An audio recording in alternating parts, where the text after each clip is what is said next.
installed, Joseph, what, about a year ago? So there were two sets of drainfield laterals. There was an old original set out behind you, and they were short, and they were plugged.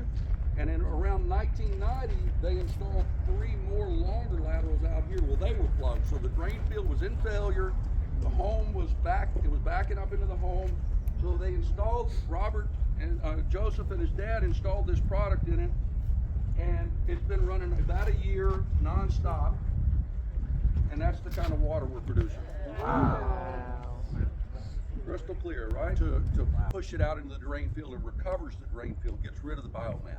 Can you testify to that? I can. Like I said, Go ahead, when it was Mr. put in, like I said, they told me that the longer it was in, if it was working, where your grass normally grow this much taller than the rest of your yard over the field lines.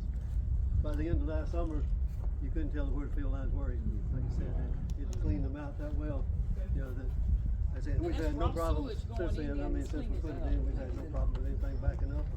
And like I said, everything has worked just like we hoped it would. Yeah, thank you, Mr. Wayne. So I can vouch for the system. Yes. And that system was going to cost you how much? $25,000. $25,000 for the option, and he fixed it for about $4,045. Yeah, that's so this system's been running a year. I just went all the way to the bottom. It's called a sludge jug. You can see how much sludge is in. That tank is clear all the way top to bottom with no sludge even in it.